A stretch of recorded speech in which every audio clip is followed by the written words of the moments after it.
देखो बच्चों, अब तक हमने प्रश्नावली 2.1 में पहले सवाल के 5 सवाल हमने कर लिए थे।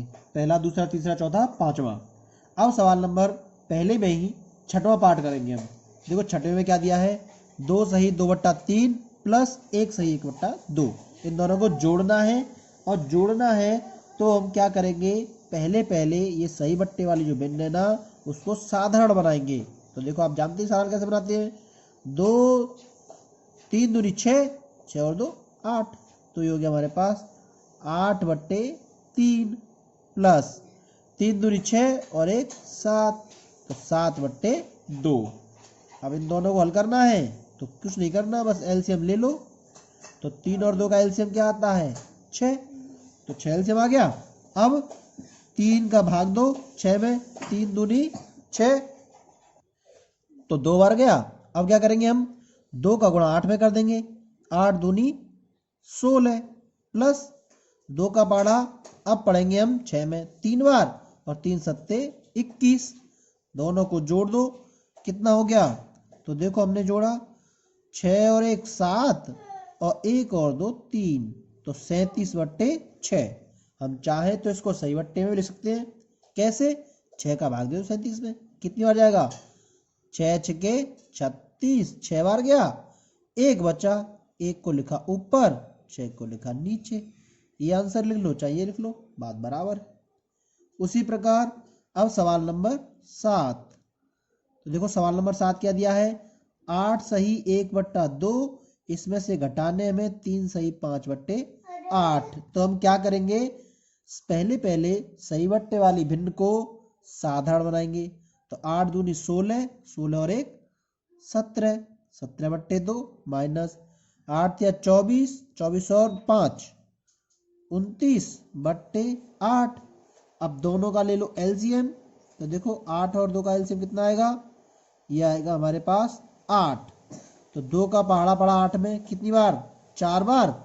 4 का गुणा 17 में कर दो, 17 चौके 68 माइनस 8 का पहाड़ा 8 में 1 बार, और 1 का गुणा 29 में कर दो, तो 29 एकम 29। तो अब कुछ नहीं करना है, बस घटाना है। तो देखो 4 में से 9 गए तो घटेंगे नहीं, हासिल ले लो। 14 में से 9 गए तो कितने बचे, 5, और यहाँ कितने रह गए फिर 5, और 5 में से 2 गए तो 3, तो 2/8। अब क्या करेंगे हम, 8 का हम पहाड़ा पढ़ लेंगे 35 में, तो 8 चौके 32, 4 बार, कितने बचे 3, 3/8। तो चाहिए कह लो, चाहिए कह लो, दोनों आंसर आ गए। अब देखो इसके बाद आते हैं हम सवाल नंबर 2 पर। तो सवाल नंबर जो हमारा 2 है वो क्या कह रहा है, वो कह रहा है कि निम्नलिखित को अवरोही क्रम में लिखो। तो अवरोही क्रम क्या होता है, देखो अवरोही क्रम पूछ रहा है ये, अवरोही क्रम, ठीक है। अवरोही क्रम का मतलब होता है घटता हुआ, ठीक है। घटता हुआ मतलब सबसे पहले बड़ी संख्या, फिर छोटी संख्या, फिर छोटी संख्या। तो इसमें हमारे पास 2 सवाल हैं, ठीक है। तो देखो सवाल नंबर पहला इसमें दिया है 2/9 और 2/3 और 8/21, ठीक है। तो जब इसको अवरोही क्रम में लगाएंगे तो ये तो भिन्न है भाई, इसे पता कैसे चलेगा कि कौन सी संख्या बड़ी है कौन सी छोटी। तो देखो इसके लिए क्या होता है, एक आसान तरीका है। इन जो भिन्न है ना, उनके हरों को, यानी ये नीचे वाली संख्या है, उनको एक समान कर लो। देखो एक समान करने के हमारे पास वैसे तरीके तो कई होते हैं, लेकिन सरलतम तरीका है इन भिन्नों का जो हर है ना, उनका एलसीएम ले लो। जैसे इनमें एलसीएम लिया था, ऐसे इनमें एलसीएम लिया था, तो इनमें भी हम क्या कर लेंगे, एलसीएम ले लेते हैं, ठीक है। तो हमने लिया 9 का, 3 का और 21 का एलसीएम। तो देखो एलसीएम कैसे लेते हैं आप सभी जानते ही हैं। तो सबसे पहले हम क्या लिखेंगे, ऐसे लिख लेंगे, ये लिखा हमने 9, ये लिखा 3, ये लिखा 21 एलसीएम लेने के लिए।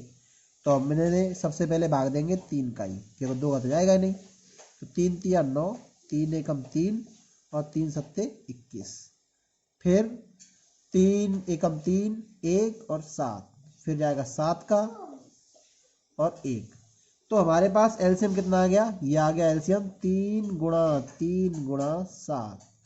यानी 3 तिया 9 और 9 सत्ते 63। तो यानी 63 आ गया एलसीएम। तो हम क्या करेंगे, इन सभी भिन्नों के जो हर है ना उनको 63 बना लेंगे। ठीक है, अब देखो 63 बनाने के लिए क्या करना पड़ेगा। अब ये 9 है, इसको 63 बनाएंगे तो हम क्या करेंगे, तो देखो चूंकि 2 जो 9 है ना उसको 63 बनाना है, तो सबसे पहली बात 9 को 63 बनाने के लिए पहाड़ा पढ़ना पड़ेगा भाई। तो देखो कितनी बार पढ़ना पड़ेगा, 9 का भाग दे दो 63 में, सीधी सीधी बात है। 9 सत्ते 63, 7 बार जा रहा है, तो यहाँ लिख देंगे हम 7। तो इससे क्या फायदा हुआ, 9 सत्ते 63, 63 बनी नहीं बन गई, तो 63 बन जाएगी। अब जब 7 का गुणा हमने 9 में किया है तो 7 का गुणा 2 में भी करना पड़ेगा। तो देखो हम यहाँ भी क्या लिख देंगे 7। तो देखो हमारे पास क्या संख्या आ गई नई, अब 7 दूनी 14 और 9 सत्ते 63, ये 2/9 बन गई 14/63। उसी प्रकार इसको भी हल कर लेंगे, 2/3 में गुणा किया। तो देखो 3 को 63 बनाना है तो मुझे गुणा करना पड़ेगा भाई। कितने का करूंगा, 3 का 63 भाग दे दो, पता चल जाएगी। देखो 3 दूनी 6, 3 एकम 3, 21 बार जा रहा है, तो 21 यहाँ लिखा मैंने। अब जब नीचे 21 लिखा तो ऊपर भी 21 लिखना पड़ेगा। अब क्या करेंगे, गुणा कर दो, 21 दूनी 42 और 21 तिया 63। देखो इसका भी हर 63 हो गया, इसका भी 63 हो गया, इसको भी 63 बना लो। तो 8/21 इसमें भी गुणा कर देंगे हम। तो 21 को 63 बनाने के लिए कितने का गुणा करूं, भाग दे दो, पता चल जाएगी 3 का। तो यहां भी करेंगे 3 का, तो क्या हो गया 8 तिया 24 बट्टे 21 तिया 63। तो अब देखो कितना आसान हो गया, ये भी 63, ये भी 63, ये भी 63। अब अवरोही क्रम में लगाना है तो आराम से लग जाएगा। अब इन तीनों में पहचान लो, जो सबसे बड़ा अंश वाला है वही बड़ा है। तो देखो सबसे बड़ा कौन, 14, 42, 24 में 42, तो हम क्या लिखेंगे 42। अतः हम क्या लिख देंगे 42/63, यहां हमने लिख दिया। उसके बाद उससे छोटा 24/63 और उससे छोटा 14/63 हो गया। अब देखो क्या करना है, ये किसका मान है, ये देखो ये 2/3 का मान है, तो हम क्या लिखेंगे इसकी जगह पर 2/3। ये किसका मान है, ये इसका मान है, तो हम क्या लिख देंगे 8/21।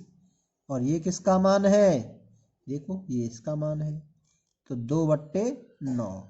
तो इसका मतलब हमने ये जो 3 भिन्नें थी उनको अवरोही क्रम में लगाया, तो हमने क्या पाया 2/3, 8/21 और 2/9।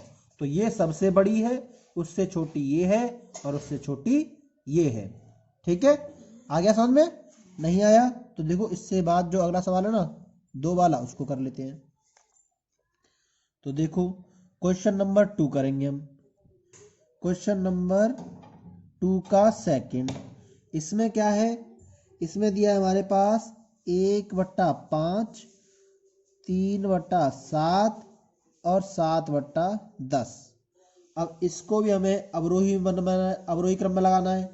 तो अवरोही क्रम में लगाने के लिए क्या करेंगे, ये जो भिन्नों के हर है ना इनको एक समान बनाएंगे। और एक समान बनाने के लिए क्या करना है, हमें इन हरों का एलसीएम लेना है। तो एलसीएम ले लो। तो हमने लिखा 5, 7 और 10। तो देखो भाग कितने का जाएगा, 2 का ही जाएगा, क्योंकि इसमें तो जा रहा है ना, इसमें नहीं जाएगा ये भी समान, इसमें नहीं जाएगा ये भी एक समान, इसमें जाएगा तो 5। अब इन तीनों में सिर्फ 5 का जाएगा, तो इसमें गया, इसमें नहीं गया, इसमें गया, फिर 7 इसमें गया, इसमें भी गया, इसमें भी गया। तो हमारे पास एलसीएम कितना आया, 2 गुणा 5 गुणा 7, यानी कि 2 पंजे 10 और 10 सत्ते 70। तो एलसीएम आया 70। इसका मतलब क्या है, ये जो तीनों भिन्न है ना उनके हरों को क्या बनाएंगे हम 70। तो देखो हमने लिखा 1/5 और हमें क्या करना है, इस हर को बनाना है 70। तो 5 में कितने का गुणा कर दें कि 70 हो जाए? तो सीधी बात है, 5 का दे लो 70 में भाग। तो भाग देना तो आते होगा, देखो 5 एकम 5, बचे कितने 2, 5 चौके 20, मतलब 14। तो 14 का हम गुणा करेंगे 5 में तो हो जाएगा 70। तो पढ़ा आपको आता है ना, देखो 14 पंद्रह 70 है ना आसान। तो 14 का गुणा नीचे किया तो 14 का गुणा हमें ऊपर भी करना पड़ेगा। तो अब देखो क्या बन गया, ये 14 एकम 14 और 14 पंजे 70। इसी प्रकार इसको भी हल करेंगे, 3/7। अब हमें बनाना है 7 को 70। तो ये तो आसान है भाई, कितने का गुणा करें, 10 का। तो यहाँ भी 10 का।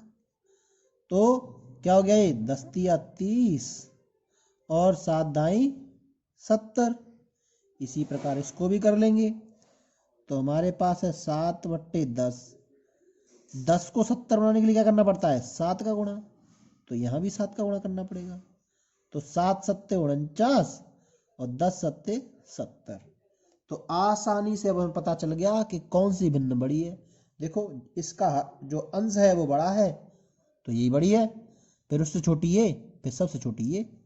तो इसका मतलब हम लिख देंगे हम यहाँ पे, अतः 49/70 सबसे पहले आएगी। अवरोही क्रम बनाना इसलिए सबसे बड़ी पहले आती है, फिर उससे छोटी, फिर सबसे छोटी। ये क्या बन गया हमारा, अवरोही क्रम बन गया। लेकिन ये ओरिजिनल थोड़ी है भाई, ओरिजिनल तो ये क्या है, ये किससे बनी थी, इससे। तो इनका ओरिजिनल मान रखो भाई। तो हमने इसका ओरिजिनल मान क्या रखा, 7/10, क्योंकि इससे ही तो बनी है ये। अब इसको भी लिख देंगे भाई, ये किससे बनी है, इससे। तो ये आ गया। और ये किससे बनी है, इससे। तो ये आ गया। इसका मतलब 1/5, 3/7 और 7/10 को हमने अवरोही क्रम में लगाया। तो सबसे पहले लगेगी 7/10, फिर 3/7, फिर 1/5। हो गया ना। तो इस तरह से ये आसानी से हल हो गया। अब देखो हम आएंगे सवाल नंबर 3 पर। देखो सवाल नंबर 3 क्या है, ये वैसे हल नहीं करना है, लेकिन फिर भी मैं आपको बता देता हूँ इसमें है क्या। कोई खास बात नहीं है इसमें। इसमें क्या है, हमारे पास 3 संख्याएं दी गई हैं, ठीक है। और उन 3 संख्याओं क्या करना है, उन्हें हमें हल करना है।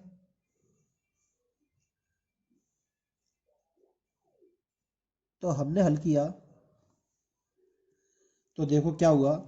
इसमें दिया है 4/11, 3/11 और 8/11, 9/11, 5/11 और 1/11, 6/11, 7/11 और हमारा ये 2/11। अब देखो इस सवाल में क्या है, इस सवाल में हमसे पूछा गया है कि ये एक जादुई वर्ग है और जादुई वर्ग में प्रत्येक पंक्ति, प्रत्येक स्तंभ, प्रत्येक विकर्ण की संख्याओं का योग समान होता है। तो आपको ये बताना है क्या ये जादुई वर्ग है या नहीं है। तो देखो इसमें जब कह रहा है हमसे कि प्रत्येक पंक्ति, प्रत्येक स्तंभ, तो पंक्ति का मतलब होता है ये लेटी हुई लाइन, ठीक है, ये वाली।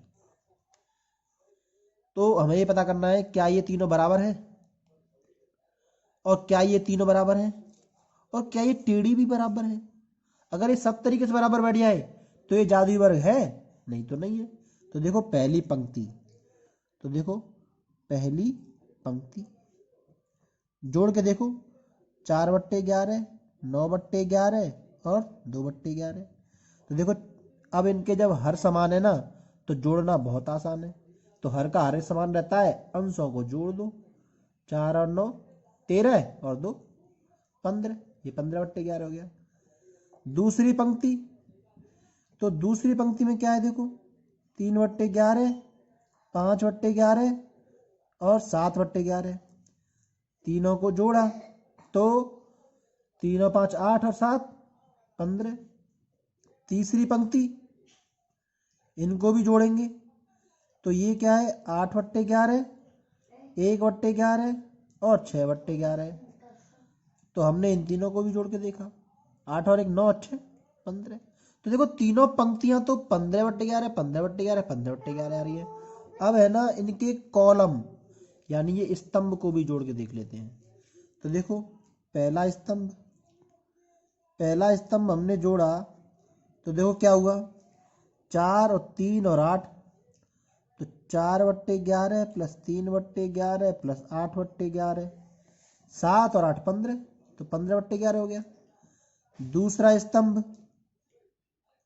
इसको भी जोड़ के देख लो, 9/11 5/11 और 1/11। देखो 9 और 5 14 और 1 15/11। तीसरा स्तंभ भी जोड़ के देखा तो क्या हुआ, ये 2/11 7/11 और 6/11। इसको भी जोड़ के देखो, 7 और 2 9 9 और 6 15, तो ये हो गया 15/11। अब देखो पंक्ति हमने जोड़ी तब भी 15/11, स्तंभ हमने जोड़े तब भी 15/11। अब विकर्ण को जोड़ के देख लो, तो विकर्ण क्या होता है, टेढ़ा। तो देखो टेढ़े में क्या है, 8 और 5 13, 13 और 2 15, ये भी 15/11। अब ऐसे भी जोड़ के देख लो, 4 और 9 4 और 5 9 9 और 6 15, ये भी 15/11। तो पंक्ति जोड़ो या स्तंभ जोड़ो, ये बैठ रहा है 15/11। तो जब चारों तरफ से जोड़ जाड़ के समान बैठ रहा होता है ना, तो इसको हम आसानी से कह सकते हैं ये एक जादुई वर्ग है, जादू वाला है भाई। कहीं से जोड़ लो बराबर ही आ रहा है, तो इसका मतलब क्या हो गया, ये जादू बन गया। तो ये पूछ रहा है क्या ये जादू वर्ग है, तो आप लिख दोगे हाँ। तो इसका आंसर क्या आ जाएगा, इसका आंसर हो जाएगा हाँ, यह एक जादुई वर्ग है ना। कितना सरल है।